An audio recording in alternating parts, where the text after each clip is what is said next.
allegiance to the flag of the United States of America and to the republic for which it stands, one nation, under God, indivisible, with liberty and justice for all.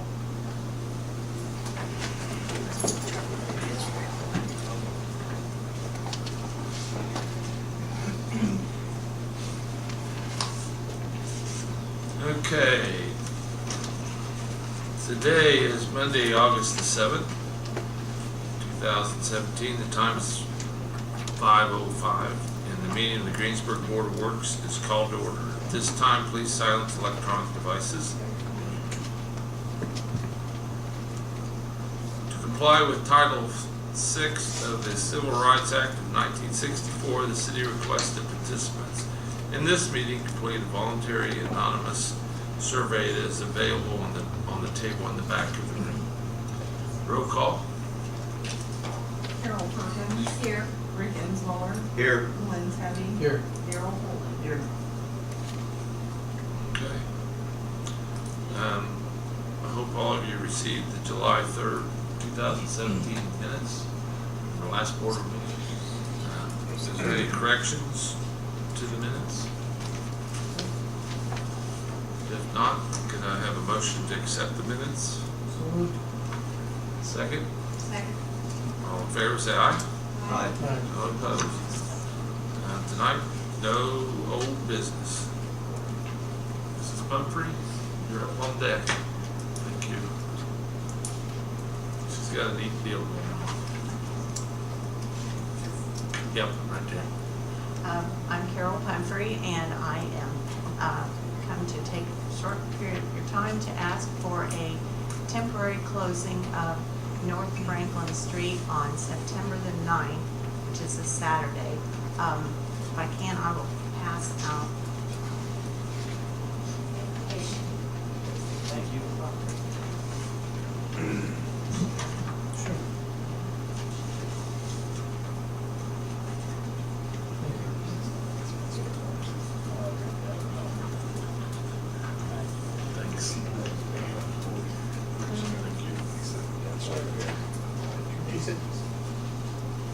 This is to be a short dedication and unveiling of a Carl Fisher Memorial on the lawn of the museum. And what we would like to do is be able to block off a section, very small section actually. The First Federal Bank is closed. The main building is closed on Saturday all day. Their drive-through is closed at noon, plus the walk-up window is closed at noon that day.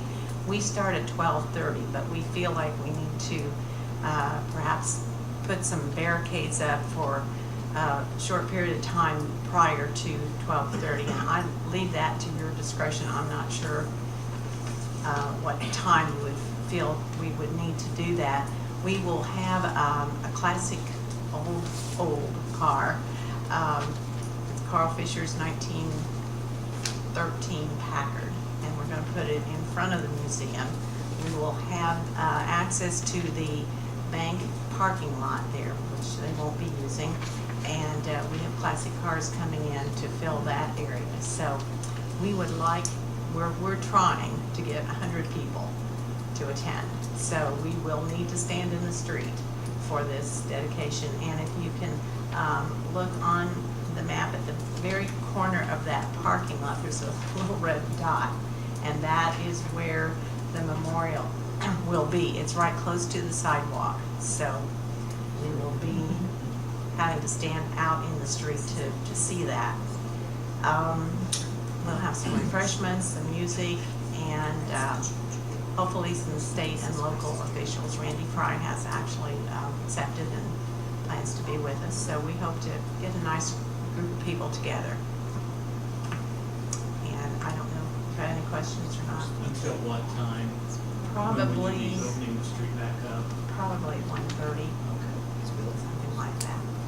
And then you said a little bit before 12:30, a little bit, is that a half hour before? Well, I'm thinking, do you think that perhaps 11:30 would be a problem? That's a half an hour before the bank drive-through actually closes. But if I put some dotted lines on there, If we could put a barricade kind of at an angle from the bank parking lot across to the other side of the street, and then straight across from the Wiggins sidewalk to the post office. That's really, I think, all the room we would need. So the post office would have access from the north on Franklin. I'm not sure how much setup you have, that you're using the street primarily for just people to stand, and you're not gonna be setting anything up in the street, right? No, no. Other than the car, want to make sure we have that parking space available Yeah, for that car. Sure. When would you expect to have the car brought in? Hopefully that morning Morning, light, sure. yeah. I guess I'm not sure I know what's the best time. I'm thinking an hour beforehand might be more than sufficient, but that's my impression. I don't know what our street department would say, or what the police and mayor have to say about it, but I would think that closer to the noon time would give you sufficient time for people to arrive, and that you would need that space for the gathering. As long as we can block off that one parking space basically in front Yeah, of I the would, museum. what I was also gonna say was that maybe we need earlier to have a spot reserved that's no parking in that one area, that we can do earlier in the day. The only problem with that is that car runs, but it's, I don't know how much room he will need to unload it from a trailer. And there's usually some pushing involved when we work with those cars. But, yeah, Not open anywhere there, they could push it. sure. But has anybody checked with the church, to make sure there's no wedding going on? I have not, but I will do that. That would Yes, yeah. But work around. But the church is still further enough south that they could get. Yeah, down well, to not good. they- Yeah, that's true. Make part of that on stuff. Oh. Yes, as long as we get the. Right, right. And that's trying to cause as much disruption, or as little disruption as possible, so.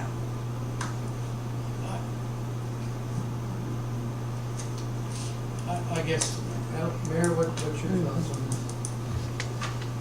Yeah, I think it's neat. I agree, I love the idea. I think we I'd could be there. almost go straight across from corner to corner and then put a barricade in the parking lot for the other cars and stuff, because you're planning on having other cars right Right, there. and we can, So, we but can if we, take care of if we parking could put them and- a barricade right there and then put a barricade straight across, and then we'll put no parking signs up there that after 11:30, no parking, please. In this In this small area. Yeah. And then do that, block off, put a road closed sign down one end, road closed sign at the other end, and we'll be out in an hour. Yeah, okay, if it's all right, we'll remove those signs when we're out of the way. We'll Yeah. set them on the sidewalk or where we want them, so. Chief Bridges, you see no problem with that? How about the street department? You good with it? I haven't seen the diagram, I don't know what's. Oh, I'm supposed to be sorry. Here we closed. go. It's Sorry. basically just in front of the historical in front of the society. Historical Society, come around. The post office, is it new on Saturday? Or is it? But they still should. When it does, They but they still can get, go yeah, get yeah, in. But if we put a road closure sign at that corner, No problem. they'll see that. Yeah.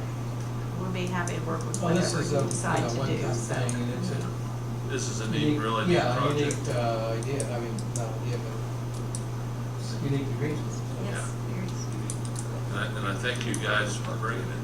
Well, And doing all the it was- legwork and everything on this. It's been project. pretty easy. People are very generous and very gracious, so Very, very important day. thank you. So, council, all in agreement? Yeah. Would move that we agree to close the 200 block of North Franklin on September 9th from a period of roughly 12 noon to 1:30 approximately. And the street department would make arrangements for signage and barricades. Second. Second. All in favor, say aye. Aye. Thank you. Thank you, Thank you. appreciate it. Ashlee, this is yours. We have two different funds. One is the ILRF, the other one is the EDLP, which from my understanding, I talked with Eric Frey, who handles a lot of our different grants, loans, different things that we have with ARA. This was in the past funds that we had set up for, and I don't know if any of you were gonna remember. I guess from my understanding of it, the city used to do some high-risk loans to different businesses. You're talking about EDLF? Mhm. It's the EDLP and the ILRF. Yeah. I'm wanting to declare this dormant unless otherwise, you guys think otherwise that we need to go ahead and be doing those for whatever reason. Are we still getting payments back yet? Everything has ceased with it. We're totally, he checked into them and we're totally in the clear of what's in there as far as nothing else is owed to anybody else, and there's no more payments. Everyone has repaid what, or they've been declared bankrupt and we've lost, right? Yes. It's a total with both of them of $91,166.42. When was the last activity on it? And you said that, I didn't hear it. I didn't say that, and honestly, I know it was some time, I believe, I can get a for sure date, but I wanna say it was like in 2014, is what I believe. I just know I double checked with him to make sure that we were good before I brought this to your attention. If we do declare these dormant, I also need to know where you guys would like it to go, as far as either just the general fund or rainy day. I have a question about that. Is that our decision or is that the council's decision?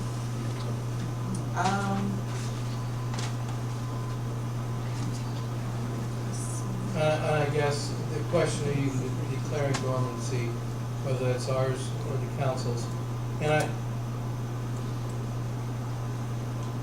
my hunch is that would be the council's decision Okay. rather than ours, because I'm sure it was set up through the council Okay. initially.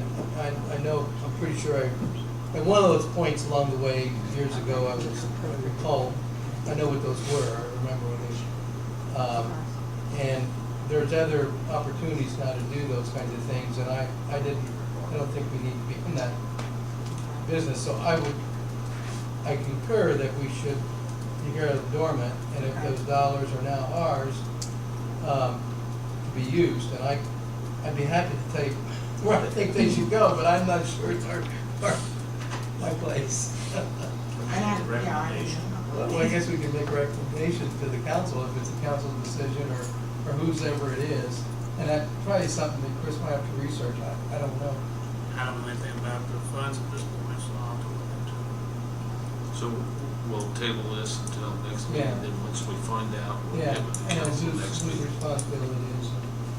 That works. That's okay with the rest of it. Okay. Okay, Steve, Chief.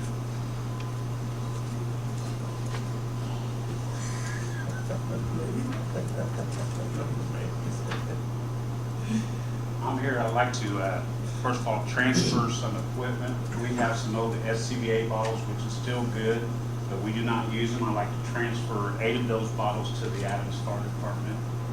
It holds breathing air to help them out. They only got 1 or 2 bottles. So they're all up to date. They're good for several more years, and they can keep being good every time they have hydro, but we don't use them, so I'd like to just have permission to transfer that equipment. That's how many we have, is the total of I eight? have more than that, but I'm willing to give up 8. Okay, for reserve, we hold on to first reserve, I guess what you're saying. I think that, I mean, I suppose other volunteer fire departments are heating them too, but Adams is fine with me. Adams is one that really Good, we want that. They will don't. be And they're going rolling. close, they're going. Yeah, yeah. Come back if we need them, so I don't have a problem. Go ahead, fire department, make that motion. But if everybody's agreeing, Agree. make a motion that we donate 8 bottles to Adams, Second. 8 SCD bottles. Any other questions? SCDA.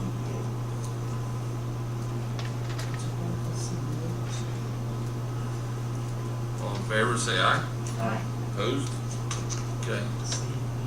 Also, I'd like to announce that we're doing a dedication for Fire Station number 2 on August the 19th at 10 a.m. We're gonna have a little ceremony there, the public's invited, just to announce that. Also, I have a resignation given to me from one of the firefighters. He will be losing our employment. As of 8/17, he's going to the City of Columbus Fire Department. So I'll be getting hold of you guys later on to set up some interviews. We're gonna go through our applicant list and see how many people we have eligible, and then I'll get with you, probably be sometimes around 1st September. And also, I'd like to announce Anthony Bruce. I'd like to take his status from probationary firefighter to first-class firefighter. I have a letter from his assistant chief, and his year will be up August 18th. So I'd like to put him up to first-class firefighter. Okay, all in favor, or Make a motion that we approve the promotion, Anthony Bruce from probationary to first class. second? Second. All in favor, say aye. Aye. Opposed? Okay. And that's all I got. Thank you for your time. Thank you. Thank you.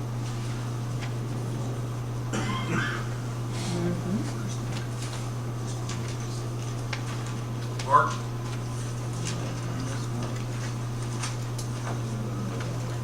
Good evening. You should have received 3 quotes. They're all for a half-ton regular cab, 4-wheel drive pickup truck. Basic as possible.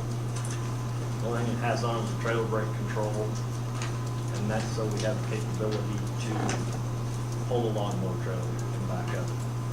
And this would be replacing, we're trying to decide which one of the two, but probably a 1997 Dodge that we currently have in. These bids are straight out. Yes, sir.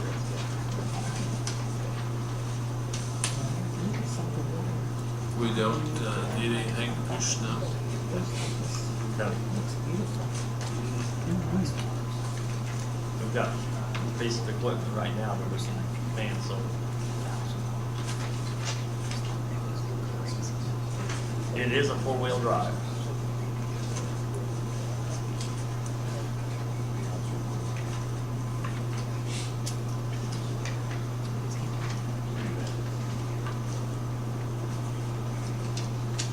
The other trucks are not tradable piece of equipment. It's not the same type of rate, so I didn't want to just trade that bigger, we just dispose of it accordingly. What did you say? The truck we're getting rid of is safe to drive, isn't even operating, so we'll probably dispose of it accordingly. Salvage yard and just moves it across the street. It's either across the street or east of town, whichever one's more convenient. I guess we could go ahead and get approval to do that. This vehicle's not in yet, but that's the intentions of what to do with it.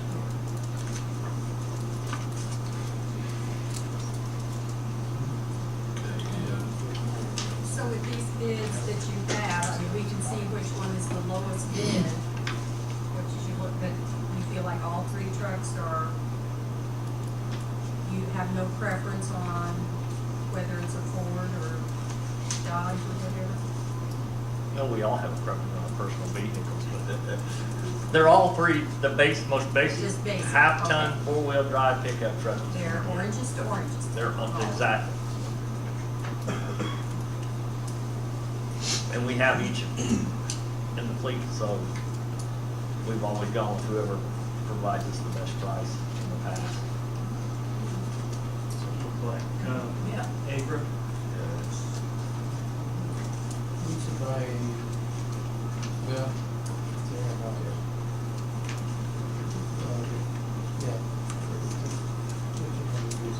I spoke to all three gentlemen, because I said, how come it varies? And it all has to do with what kind of trade assistance they're granted by the manufacturer. And like, I sat with Kevin on the computer, and he pulled it up, and he goes, this is what Ford says I can have. And when you went to ACRA, he pulls it up, and there's the number they say I can have. Well, that number's about $1,500 bigger, so guess what? That's where the prices came in. And Ford right now doesn't have a problem selling pickup trucks, so theirs is even less. Okay, well.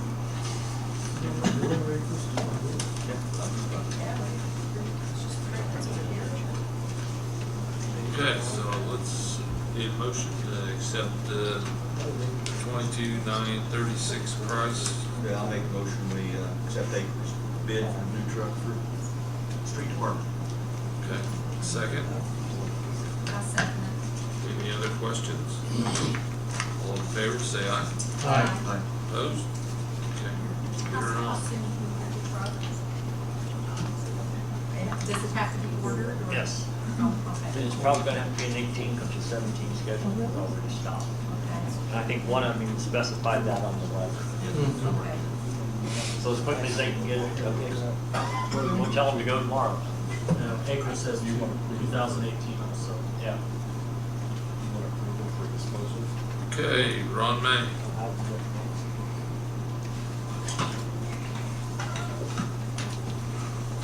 Good evening. You may recall a while back, we discussed County Road 350 West, which is a city street. And to refresh your memory, County Road 350 West is a dead-end road off of County Road 300 north. You go out north Michigan past Honda out to the rural water office, make a left turn there, go around the curves, and there is a dead-end road to your left or to the south, and that's the road we're discussing. There is a developer that has a proposal for a truck staging area at the end of that road. There had been apparently a similar activity in the past there. There's a gravel and fenced lot at the end. The County Redevelopment Commission has agreed to pay for improvements to that road, and the nature of those improvements are to place, to widen the road and widen the road to 24-foot roadway width and place 10 inches of compacted aggregate gravel on the road, and to straighten out the ditches and the drainage along the sides of the road, and to make the road more serviceable for truck traffic. And the idea of this facility is loaded trucks would come in there, stage waiting upon their orders to deliver, and then they can respond in a very short amount of time. When we talked about this before, you approved the concept and kind of authorized city staff to review the plans when we were satisfied with them, we were ready to go. We have reviewed those plans, and we have them. I think you were provided copies in your packet for this month. They did come forth with the earlier discussed section of width and stone. We asked for some improvements at the intersection. As with any intersection where trucks are the primary users, we tend to have issues with them getting off the roads in the middle of the corners, so they're going to widen those areas out some. And the other thing, there is an old reinforced, or not reinforced, an old concrete box culvert at the end of the road just past the last driveway. And so that leaves a little scrap of road down there that's potentially an attractive nuisance. And so as a part of this project, that culvert will be removed. There's no reason for anyone to ever go beyond that driveway. And all of the properties have access before we get to that structure. The structure is undermined, has some issues, and to remove the liabilities to the city, we propose to get rid of that. So I will bring it before you this evening so that you're aware of what's going on, and if you have concerns, now's the time to express those. You can confirm your earlier determination if you care to, and we will move this project forward. I'm glad you reviewed it to make sure we took care of the intersection, the other culvert and so forth. And if they're, well, I see no reason to do anything but say, thank you. Move forward. The idea is that in a short amount of time, and I forget, Mayor, 3 years, was that the last conversation? The county's redevelopment commission says they will pay to pave the road if the business is sustained. There's also some talk about maybe another facility and driveway coming off of this. So down the road, we'd look to have a hard surface put on this road. I personally have a little bit of mixed emotion about the gravel road, if you will, but it's a good way to find weak spots and that sort of thing and repair them in a more economical fashion. And then if we get it surfaced in the foreseeable future, it's a good spot. Okay, thanks for the update. Pavement assessment plan.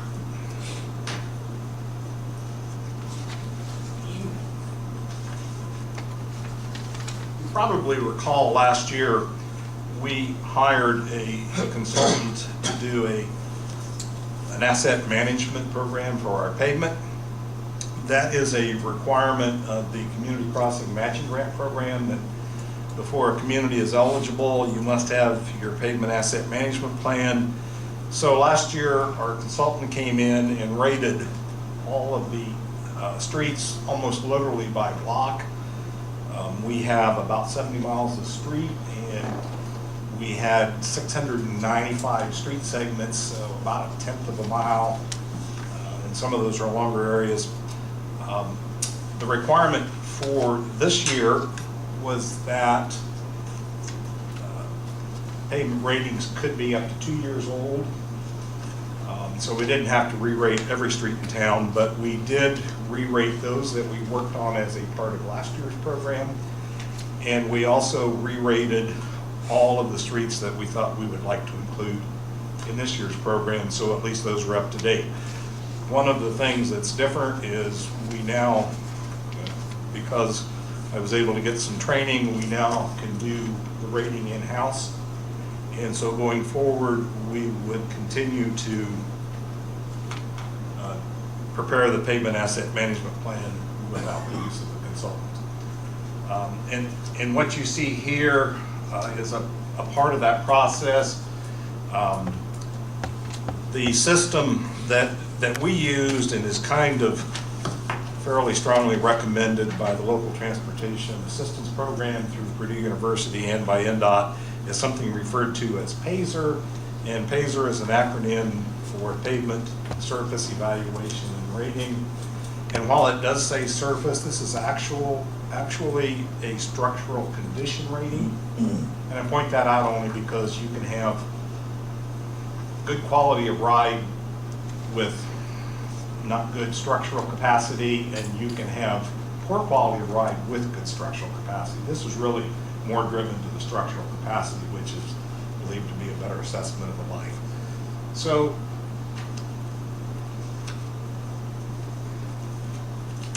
as I said, well, my pointer died. As I said, we have about 70 miles, 68 miles of streets in the city. A PASER condition of 10 is a perfect brand new street, and in fact, once a street is a year old, it can no longer be a 10 by definition, it must become a 9. All the way down to a 1, which is a road that's in such poor condition you can hardly drive on it. The good news, while we only have a couple miles of 10s, we have 5.5 miles of 9 and 14 miles of 8s, and we have no 1s and no 2s. So it could be better, it could be worse, it could be a lot worse. And then down at the bottom here are lists of different kinds of treatments that can be applied, the treatment cost per mile in the third column there. In the second column is the estimated extended service life of the road for any of these treatments. And then the Payzer rating over there in the fourth column, and in the final column to the right is the cost per year of added life. So what we're looking for is trying to get the best value of our dollar, get the most life out of what we spend the money on.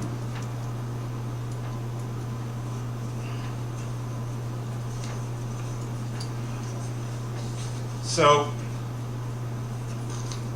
we take the previous information that I showed you and we look at first what we had previously been spending. Now this was before the CCMG, but we were looking at about $250,000 a year in heavy duty road maintenance or resurfacing, that sort of thing. So that becomes our baseline. And then below that, we apply an estimated inflation factor, so that as we look forward in time, we recognize that money doesn't go as far and we get a little less for our dollar.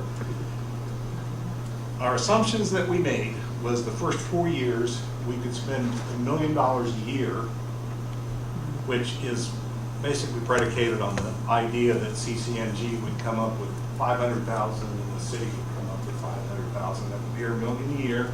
And then looking on out, the following 3 years, we would spend $800,000, and then the last 3 years of this 10-year cycle, we'd roll that back to $700,000. And we also made the assumption, you see there in the middle of this table, that we would not do any work on 7, 8, 9, or 10 rated pavement. Now typically what you do on the better pavements are something called rejuvenator, which is a clear liquid that, or nearly clear liquid, that once it's applied you hardly see it. And the other thing that you often do with these roads, if they have cracks, you crack seal them. Those are the black squiggly lines that we see. We decided for this year not to do any of those. We would go down and start with 5s and 6s that we would place a 3/4 inch overlay on, like we did Lincoln Street last year as an example.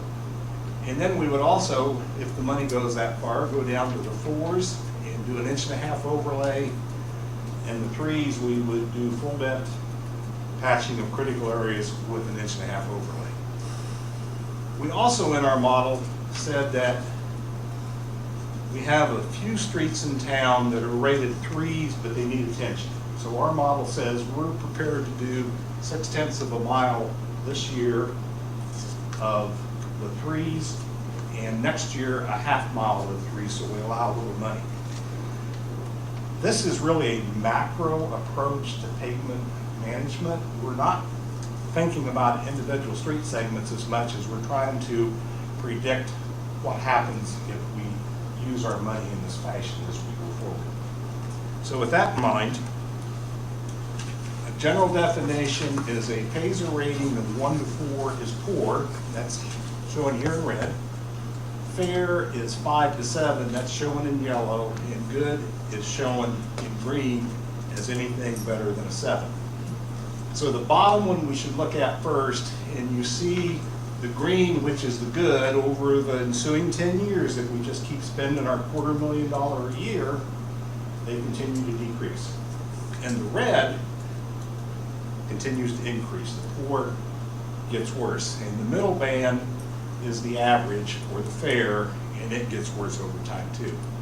However, if you look at the top graph, what you see is about the 4th year, or the 3rd year, we're continuing to improve the good roads, at which time they start to decrease slightly.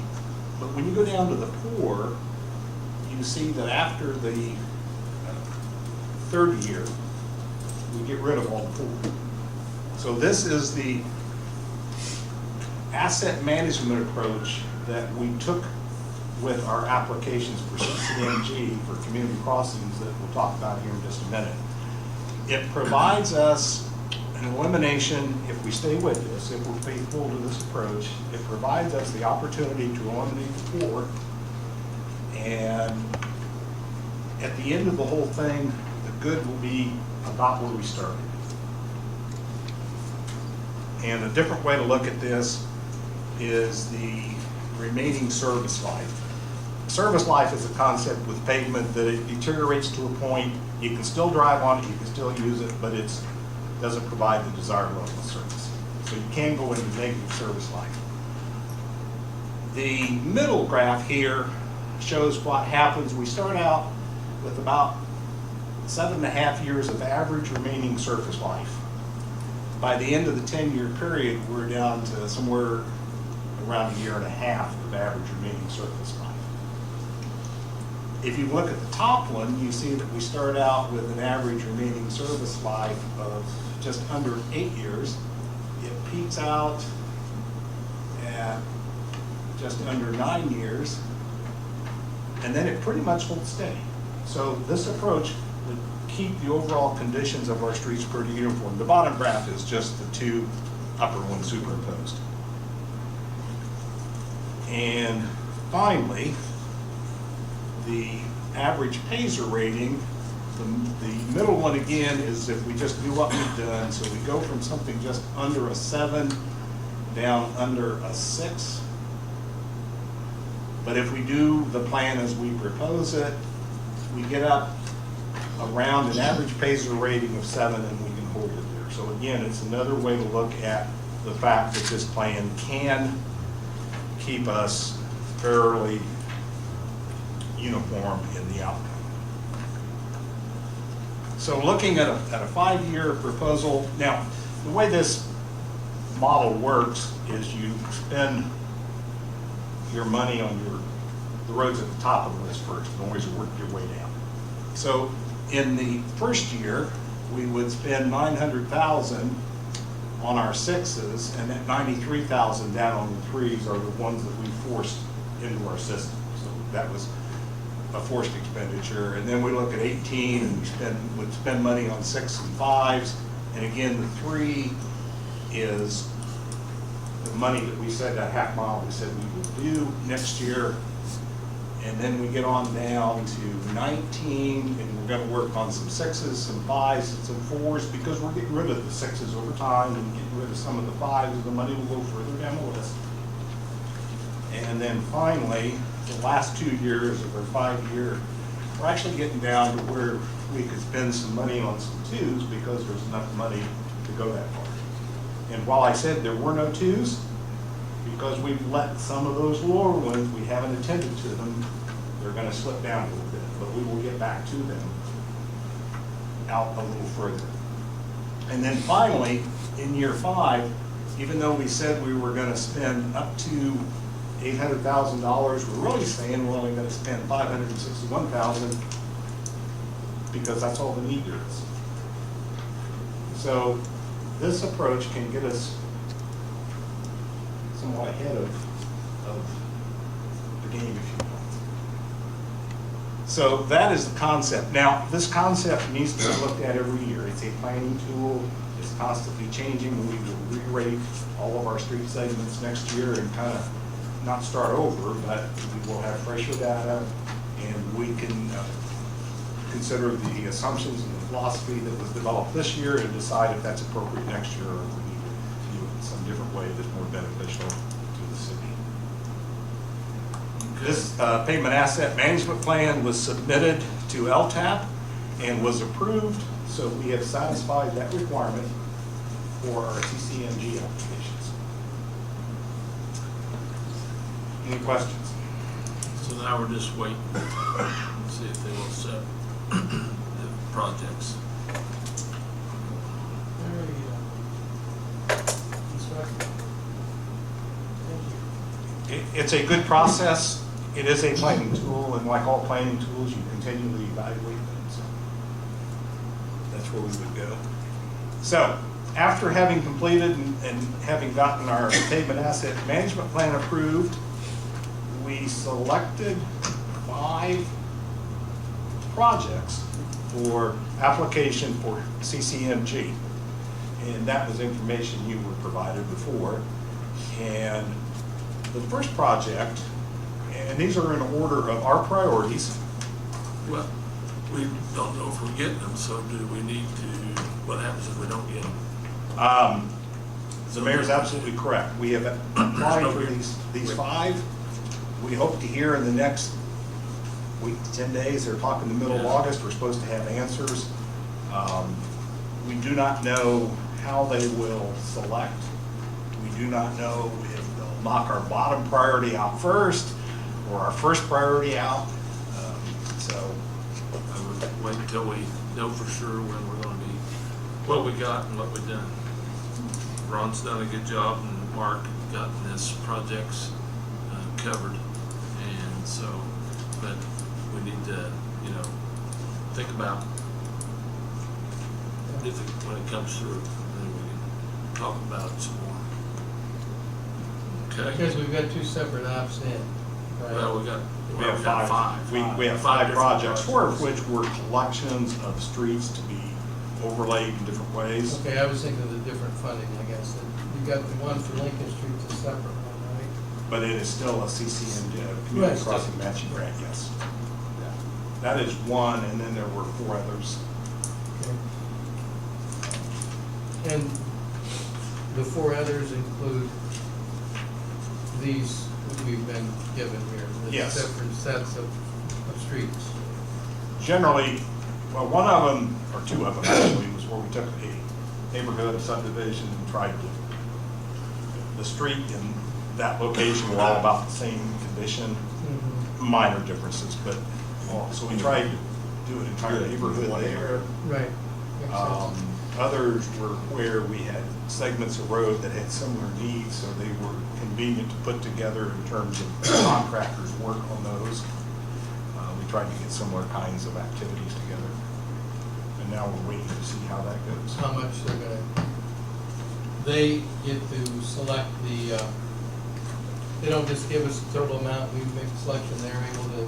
That, you're correct. They do There's not all allow sorts of us. projects that allow us. They select projects that we've applied for. I got you. I hope they select the right one. Yeah. They select all of them. Yep. Okay. You were given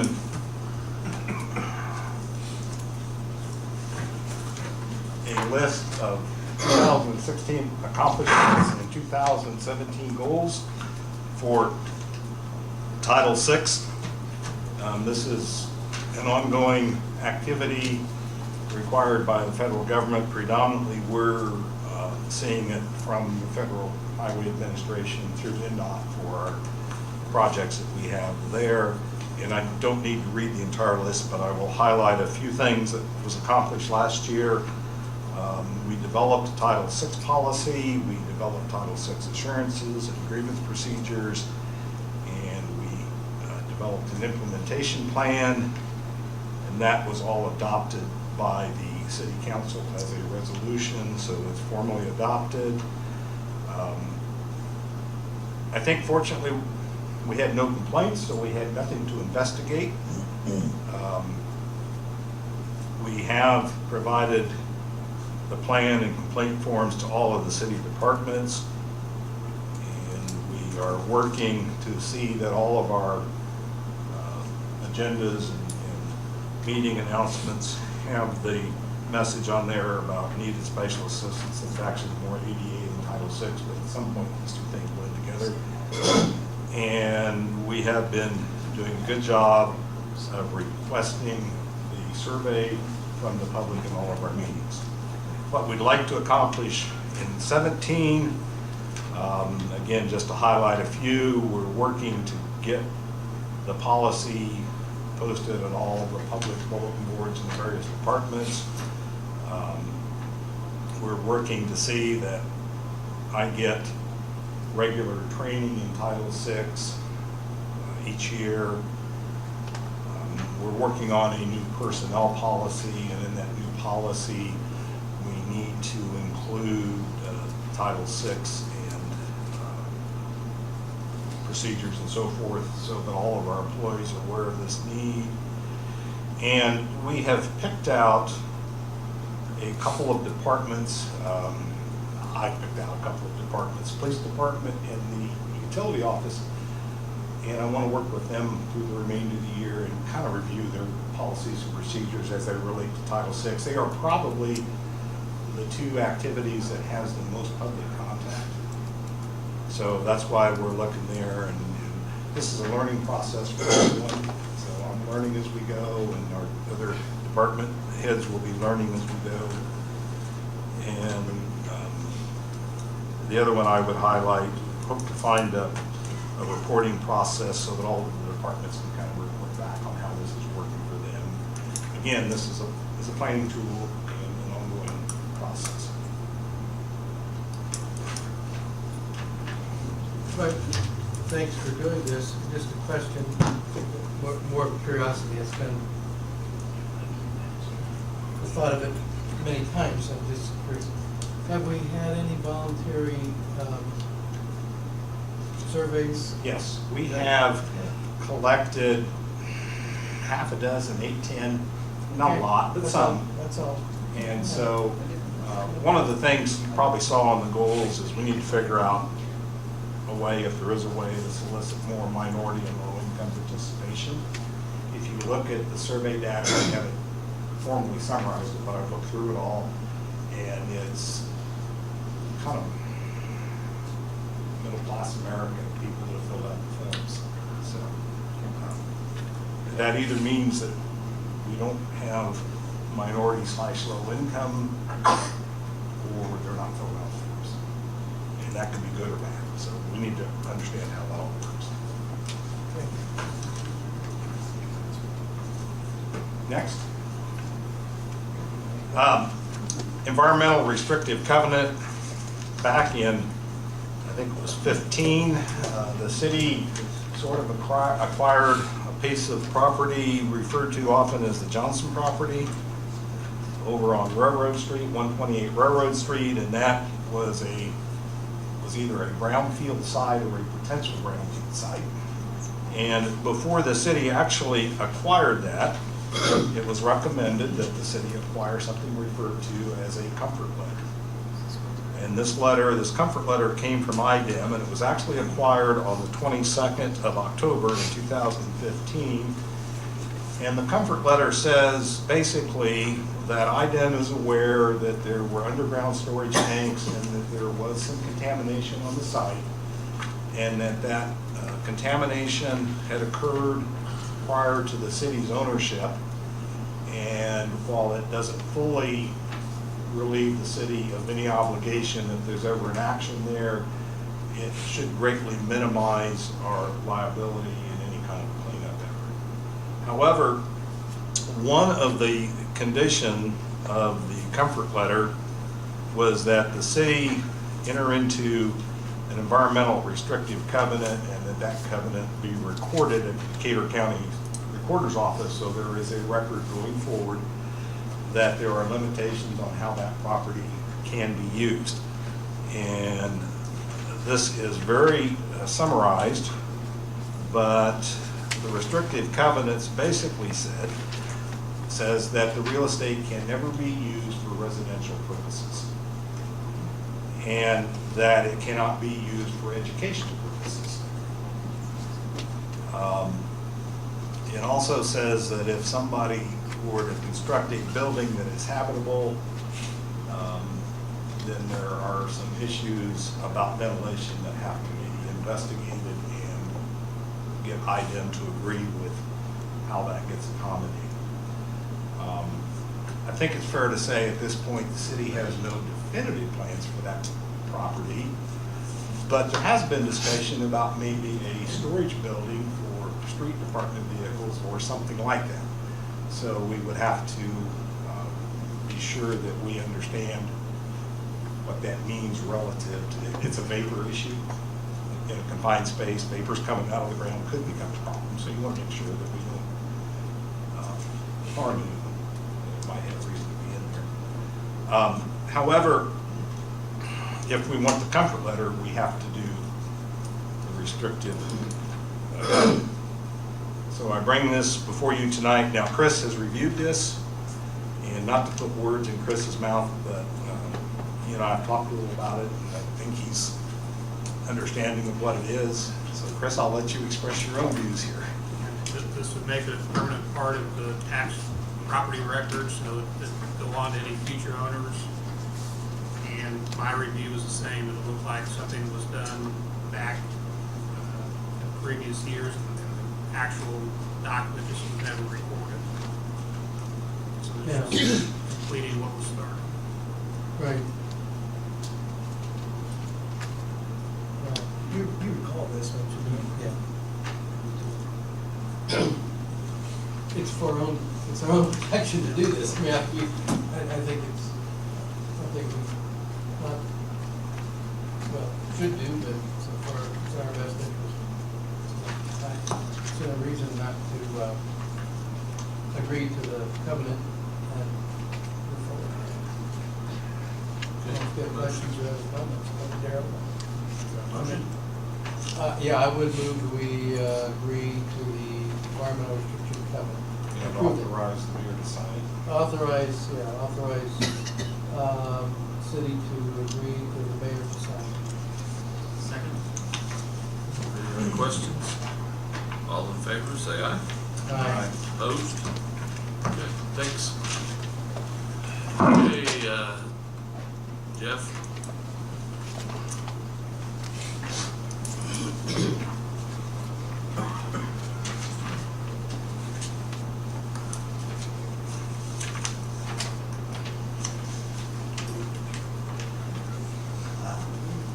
I'd like to bring Payout application number 4 before you this evening. It's for $297,809.51. Say it again. $297,809.51. Should have got a copy of it. I've reviewed it. Steve from Strand reviews it. He basically keeps track of everything that we're doing, how much pipe they install, how much stone they use with all different things. And we agree on the amounts. When we come to you, it's money, because we got 4 points. I'd like to have you approve that if possible. Yeah. Come happy to.